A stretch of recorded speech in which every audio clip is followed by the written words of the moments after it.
everything else. So it sounds like it's stressful and overwhelming. There's a lot of like deep hurt within you, hey? There is. And I just feel like I'm putting so much energy into this that I could be using other places. Like right now I want the day to be over so I can go home to see my daughters. Right. But at the same time, like, I'm hesitant to go home because I don't know what it's going to be like when I go home. Like, is he still going to be ignoring me? Or, like, I don't even know, like, what to expect when I go home. I'm just focusing on, like, yeah, I get to see my daughters at the end of the day.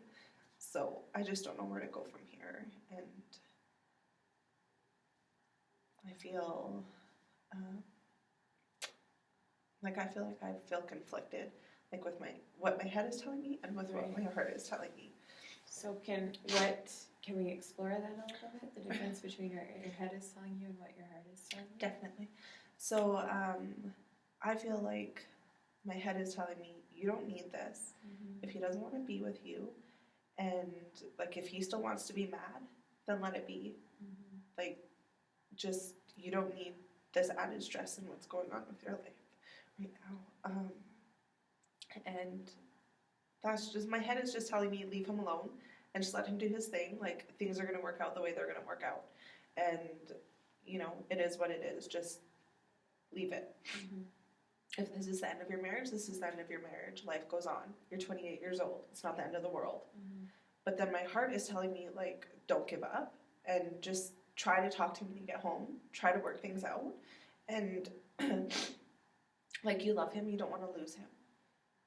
So that's where I feel like, like when I say I don't know what to do, that's what I mean. I don't know what to do. Like, do I listen to my head? Do I listen to my heart? Like, lots of inner conflict going on between the two. Yeah.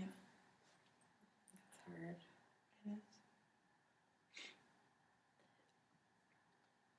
It is.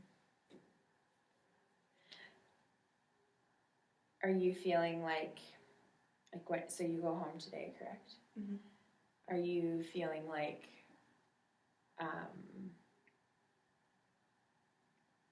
can we just explore that a little bit more, like how you feel about going home? And you said that you're excited to see your daughters, but you're not really sure what the interaction looks like with your husband. Is that correct? Yeah, that's right. And so what that looks like is I completely forgot today is Saturday. I'm so off on my days. I thought it was Friday today. I understand that. So my plan as far as going home is, like, I'm going to go home and see my daughters and stuff, but we'll more than likely spend the night at my mom's house just because it's a weekend. Spend the night at my mom's house and spend the day with her tomorrow, then go home in the evening. And I think that's my plan right now, but then I think, like, in the back of my head, I am just avoiding, like, that's me avoiding this situation or avoiding confrontation with him. But I feel like that's okay. It's okay for me to avoid it another couple of days, seeing as how he is likely still angry for whatever reason. So I feel like a couple extra days for him to cool off and try and maybe get his head in the right place would be okay. It's not the end of the world. At least I don't see this end of the world. Sounds like you've got a plan. Yeah. For when you go home. It's hard. Yeah, it is. You obviously care a lot for your family, not just for your husband, but what that looks like in your family. Yeah. And you care for all those little girls. I do.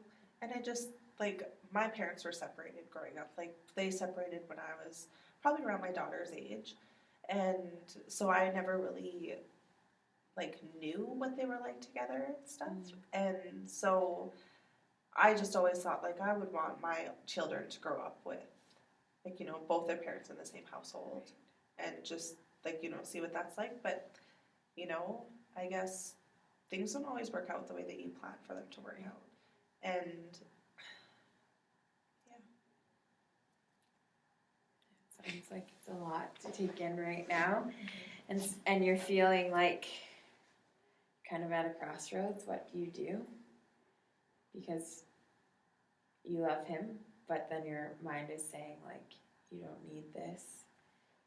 So it sounds really challenging, and those conflicting ideas are ultimately change everyone's life, right? Yeah. And so that sounds like it could be a scary place to be. Yeah. I feel like it's been going on, like we have been in this conflict for like about a month now. Mm-hmm. Yeah, about a month. Yeah, a month. And that's like crazy to say because it feels like looking at it, yeah, it's been a month. But then like being in it, it just feels like it hasn't been that long. Mm-hmm. So I just feel like it was scary at the time, like not really knowing what to do, but yeah, I guess it's scary in general just having to choose like where do I go and what part of my body do I listen to.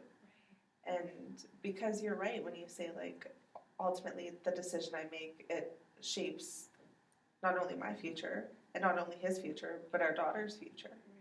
And I just feel like that's not really a decision that I am going to make on my own, and it's how he feels and stuff too. And I just feel like right now he's really got his mind made up that this is the end of our family and stuff. But at the same time, he's angry right now. Mm-hmm. And you say and do a lot of things when you're angry that you don't mean. So that's why I feel like, yeah, I'm just going to give him more space. Mm-hmm. And I'm just going to focus on me, and I'm going to focus on my daughter. So what does that look like, focusing on you and your daughters? I don't know. I think for me, focusing on myself looks like just, like, I guess I never really took time for myself in I don't want to say all these years, but in the last little while, I never really took time for myself. So I think working on myself and focusing on myself looks like, I don't know, like filling my basket. And in a sense, like, you know, just taking time for myself. Like when the girls go to bed, maybe I'll take half an hour and have a bubble bath or something, or write in my journal, or I don't know, go see a movie or something. Like, you know, just take time for myself and fill my basket back up and just focus on myself. And when I say focus on my daughter, it's just like not being preoccupied when I'm with them, because like in the last little while when I'm with them, like my mind is over there. Right. So they're not getting my full attention. So I guess that's what it looks like, is giving them my full attention and spending more time with them as opposed to just being there with them.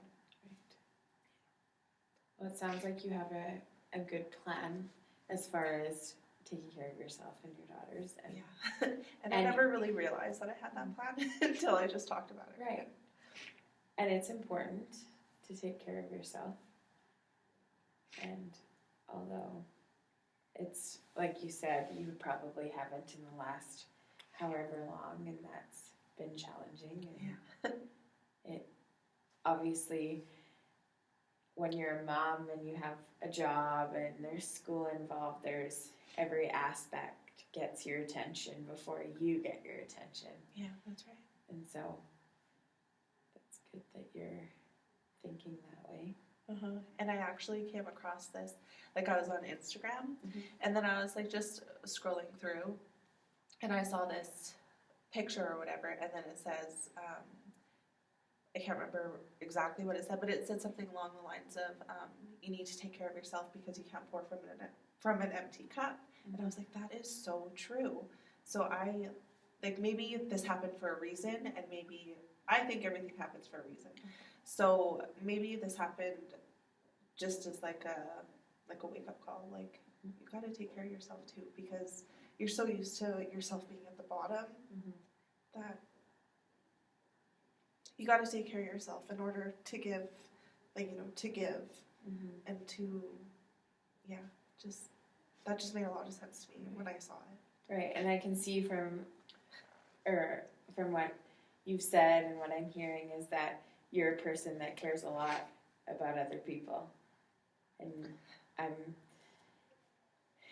guessing that you're a person who is capable of putting everyone before yourself, and then when you get to the bottom to yourself, there's nothing left. Yeah. Yeah, that's exactly it. Yeah.